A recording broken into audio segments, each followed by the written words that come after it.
Chers téléspectateurs, c'est toujours un réel plaisir d'être parmi vous. Bonsoir et bienvenue dans cette nouvelle édition.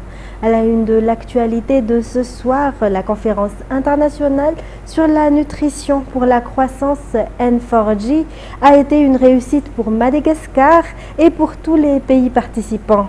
Grâce à une argumentation convaincante, un plaidoyer efficace et la priorité accordée à la lutte contre la malnutrition, les bailleurs et les grandes nations se sont engagés à donner plus de 27 milliards de dollars américains de financement.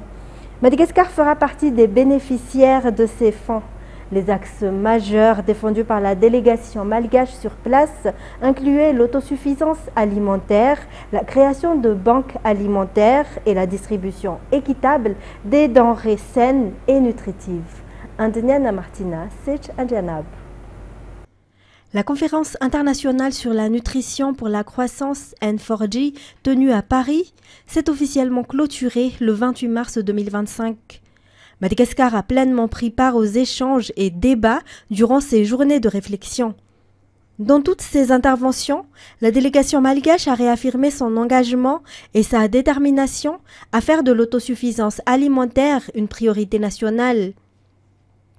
Lors des deux événements auxquels a participé la secrétaire d'État en charge de la souveraineté alimentaire, Taïnia Vurazanamaev, elle a mis en avant les stratégies et plans d'action de Madagascar pour lutter contre la malnutrition, assurer une alimentation saine à la population et progresser vers l'autosuffisance alimentaire. En effet, la sécurité alimentaire ne se limite pas à la distribution de nourriture, mais repose également sur la capacité de production locale. Grâce aux interventions du secrétariat d'État chargé de la souveraineté alimentaire, Madagascar a également plaidé pour la mise en place des banques alimentaires et une répartition plus équitable des denrées alimentaires. Le pays a démontré sur la scène internationale qu'il dispose d'une politique claire, sérieuse et durable pour faire face aux défis de la malnutrition. Le N4G a ainsi été un succès total, notamment grâce aux engagements et décisions des pays participants. L'enveloppe totale destinée au financement des initiatives de lutte contre la malnutrition dans le monde s'élève à 27,55 milliards de dollars. Parmi ces financements, 6,5 milliards d'euros sont apportés par l'Union européenne, 5 milliards de dollars seront alloués par la Banque mondiale, 9,5 milliards de dollars seront octroyés par la Banque africaine de développement jusqu'en 2030. Par ailleurs, la France, pays hôte du N4G, s'est engagée à verser 750 millions d'euros pour des projets alimentaires et des aides sociales via l'Agence française de développement et le ministère des Affaires étrangères. Le secteur privé et les organisations contribueront quant à eux avec un financement de 2 milliards de dollars l'année prochaine. Le monde entier se mobilise donc pour vaincre la malnutrition, assurer une alimentation adéquate aux populations et transformer la vie de millions de personnes. Il est estimé que les pertes économiques causées par la sous-alimentation atteindront 41 000 milliards de dollars au cours des 10 prochaines années. Il est donc impératif de prioriser les financements et d'adopter des mesures concrètes et efficaces. La nutrition ne concerne pas seulement la santé, mais joue également un rôle clé dans la croissance économique, la cohésion sociale et la pérennité des systèmes alimentaires. L'objectif post-N4G est d'améliorer durablement la vie des millions de personnes. En tout, 127 délégations ont pris part à la conférence N4G.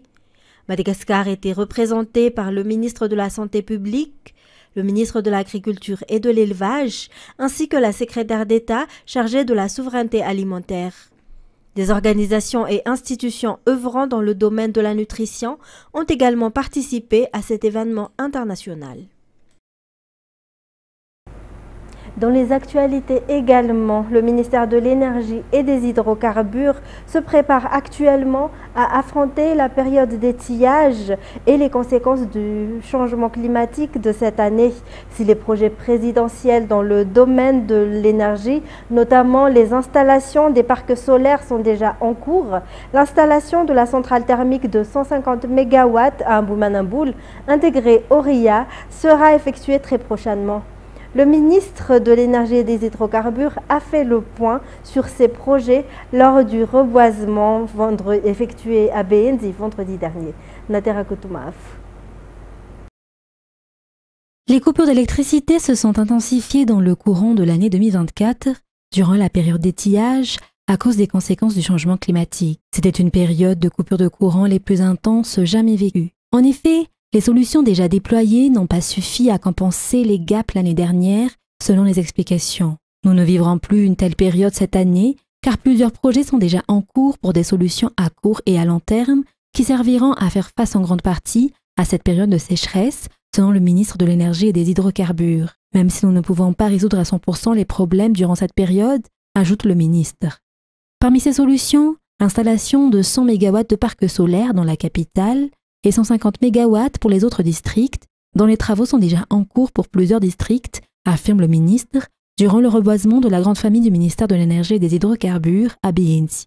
Il a souligné l'importance de se donner la main pour atteindre ces objectifs fixés. Nous savons tous que les effets du changement climatique sont réels et on l'a vécu de manière très dure lors de la période sèche, la période d'étiage en 2024. Et le futur, nous ne pouvons pas savoir encore ce que le futur nous réserve, mais nous devons nous préparer. C'est pour ça que cette action noble de reforestation du pays, parce que l'objectif de Monsieur le Président de la République, c'est de reverdir Madagascar.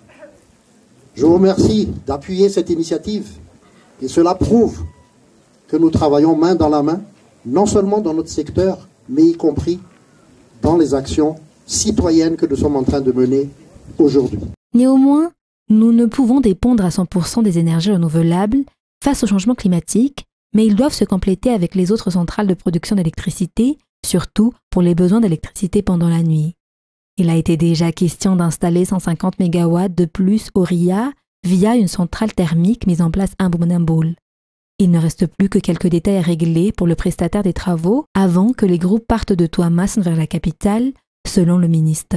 Tout cela afin d'apporter des solutions au délestage, mais aussi de fournir de l'électricité à plus de 80% des ménages malagasy. En tout cas, le ministère de l'Énergie et des Hydrocarbures reste plus que jamais mobilisé pour mener toutes les actions pour le développement de ce secteur pour le futur.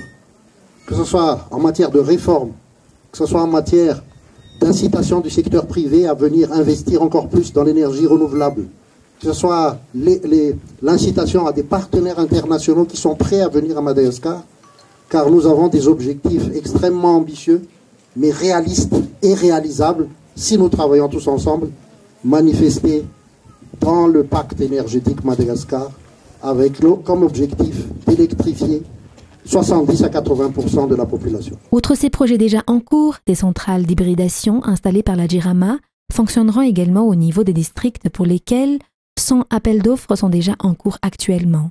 Des mini-réseaux, des kits solaires sociaux dans les lieux les plus isolés font partie également des projets de fourniture d'électricité du ministère. Et puis la collaboration avec le service météorologique a permis de mieux gérer les impacts des cyclones successifs à Madagascar, a déclaré aujourd'hui le ministre des Transports et de la Météorologie. Cependant, il a souligné la nécessité d'équiper davantage le centre afin de corriger les lacunes dans le système d'alerte précoce, conformément au thème de la Journée mondiale de la météorologie.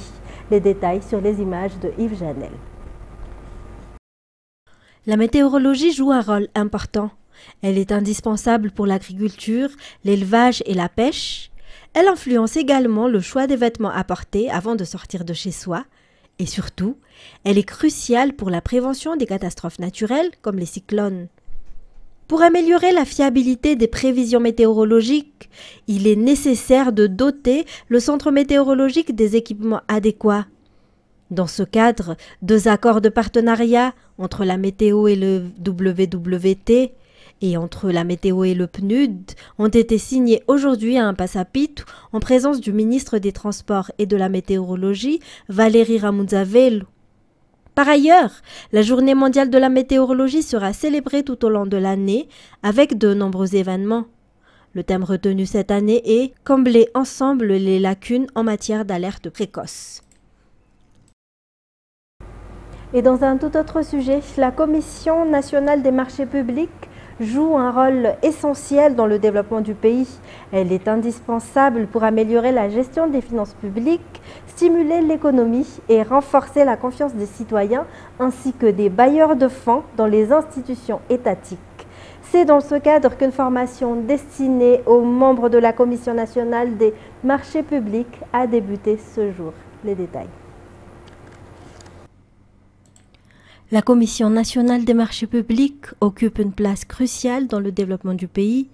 Elle veille à la transparence, à l'efficacité et à l'égalité des chances dans l'attribution des marchés publics afin de répondre aux besoins de la population. À ce titre, elle met en place des règles claires et en contrôle l'application pour prévenir toute discrimination, fraude ou détournement de fonds. Elle contribue également à une meilleure gestion des finances publiques en évitant les surcoûts budgétaires injustifiés. Son rôle s'étend aussi au suivi de la qualité et à l'exécution des contrats. La semaine de la Commission nationale des marchés publics a officiellement débuté aujourd'hui. Pendant 3 jours, une formation sera dispensée aux membres de la Commission. Lors de son discours, la ministre de l'Économie et des Finances a donné des directives pour harmoniser le travail et les méthodes de fonctionnement de la Commission ainsi que de ses représentations à travers le pays. Et puis le directeur des ressources humaines de l'APMF ainsi qu'un de ses proches ont été placés en détention provisoire à Tanmour. Un autre membre de sa famille a été placé sous contrôle judiciaire. Ils sont accusés de corruption dans le cadre de recrutement au sein de l'APMF entre 2015 et 2024, après que l'affaire ait été traitée par le Bianco. Les détails. En 2021, suite à des plaintes reçues concernant les procédures de recrutement à l'APMF, le Bianco a lancé une enquête. Il a été révélé qu'un conflit existait entre un membre de la commission de recrutement et 6 employés. L'enquête a démontré que les documents ayant permis leur embauche étaient non conformes et que des liens suspects existaient entre ces personnes et le directeur des ressources humaines. Les suspects ont commencé à être entendus par la justice le 25 mars. Après une nouvelle audience hier, le directeur des ressources humaines de l'APMF et l'un de ses proches ont été placés en détention provisoire à Tanmour, tandis qu'un autre membre de sa famille a été placé sous contrôle judiciaire. L'aide au gouvernement dans les constructions d'infrastructures répondant aux besoins de la population facilite le développement durable. Le missionnaire adventiste Vasil Stoïka, qui a réalisé de nombreux projets à Madagascar, fait partie de ceux qui ont montré leur volonté d'améliorer le niveau de vie des personnes vulnérables dans le pays. Détail avec Fajasena Mirai et Yves Janel. Des infrastructures durables qui peuvent changer la vie de la population sont une priorité à Madagascar. De nombreux efforts sont déjà déployés par le gouvernement en ce sens, mais certaines régions sont toujours confrontées à des problèmes en raison de manque d'infrastructures répondant à leurs besoins. Le missionnaire adventiste Vasil Stoïka mène ainsi des actions pour améliorer les conditions de vie de la population. Des infrastructures ont été déjà réalisées, notamment pour le domaine de l'éducation et de la santé dans de nombreux endroits, comme à Bealan, Murundav et Ambands. Le missionnaire Vasil Stoïka apporte son aide à tous ceux qui sont classés comme vulnérables, qu'importe leur appartenance religieuse. La stratégie mise en place pour la gestion des déchets dans la capitale et ses environs porte ses fruits selon les déclarations du directeur général de la SMA, D'après ses explications, les déchets sont collectés à temps dans les sites dédiés, garantissant ainsi la propreté de la ville. Toutefois, certaines redevances liées à la gestion des déchets n'ont pas encore été réglées. Le directeur général de la SMA a ainsi lancé un appel à la responsabilité des citoyens lors de la cérémonie de remise de médailles aux employés de l'entreprise ce jour. Induniana Martina, Zaranjiansu. La gestion des déchets d'Antananarivo et ses environs a connu des avancées notables, a affirmé le directeur général de la SMA. Cette amélioration est particulièrement visible dans les sites de dépôt des déchets visités aujourd'hui par les journalistes, où la propreté est manifeste. Un effort considérable a été fourni, notamment pour assurer une collecte régulière et éviter l'accumulation excessive des ordures. Il est impératif, selon le DG de la SMA, de maintenir les stratégies en place pour préserver la propreté de la ville. La gestion des déchets est cependant une responsabilité collective et il a ainsi appelé la population à y contribuer en s'acquittant des impôts correspondants. Cette participation est essentielle pour garantir un environnement propre et agréable à vivre. Les résultats actuels témoignent du succès de la SMA dans la gestion des déchets urbains. Aujourd'hui a également été l'occasion de remettre des distinctions honorifiques aux employés méritants dans l'entretien et la propreté de la ville. Et la ville de Tuamasin a été choisie pour accueillir le congrès 2025 de la solidarité du personnel de santé de Madagascar, SPSM. L'événement se tiendra en août prochain et rassemblera environ 7000 professionnels de santé dans le pays. Cette organisation a pour objectif principal de renforcer la solidarité entre les agents de santé à l'échelle nationale. Plusieurs activités sportives et culturelles sont prévues, permettant à chaque région de mettre en avant ses spécificités tout au long du congrès. Le bureau national de la SPSM s'est rendu à Tuamasin le week-end dernier pour échanger avec le bureau régional sur la capacité d'accueil de la ville.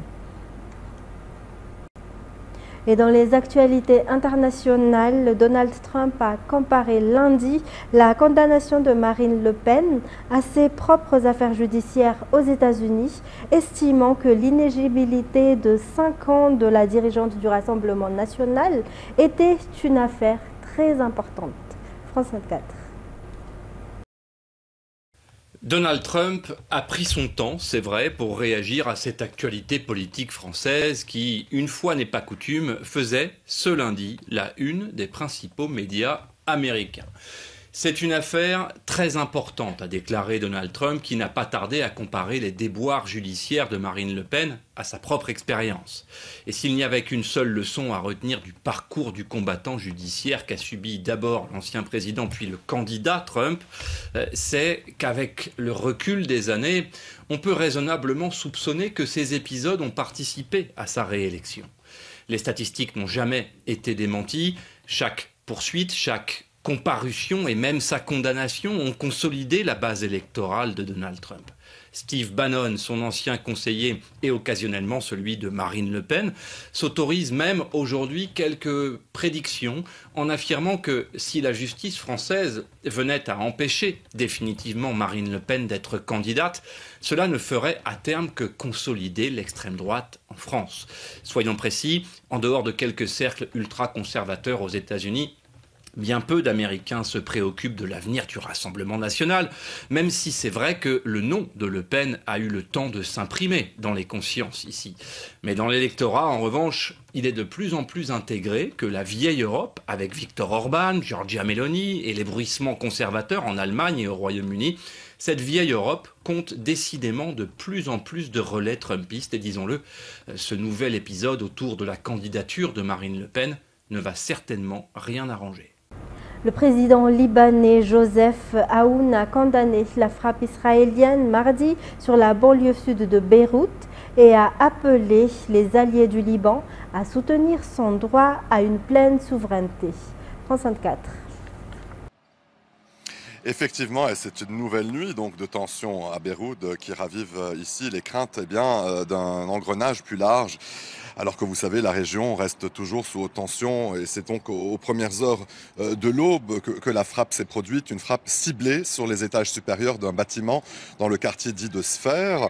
Le bilan provisoire communiqué par le ministère de la Santé fait état d'au moins 3 morts et 7 blessés. Vous savez, le bruit de l'explosion a été entendu dans plusieurs secteurs de la capitale et peu après, eh bien, l'aviation militaire israélienne a survolé plusieurs régions du pays à basse altitude. Tsahal dit donc avoir visé un membre du Hezbollah, ce membre donc du Hezbollah qui serait impliqué dans des opérations conjointes avec le Hamas et soupçonné de planifier donc une attaque imminente contre des civils israéliens.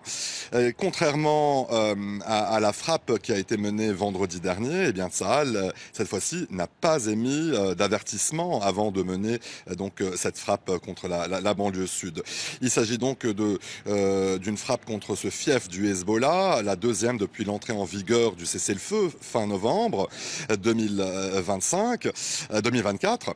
Et le président de la République, Joseph Aoun, a aussitôt réagi ce matin. Il a dénoncé une attaque qu'il considère comme un signal inquiétant sur les intentions d'Israël envers le Liban.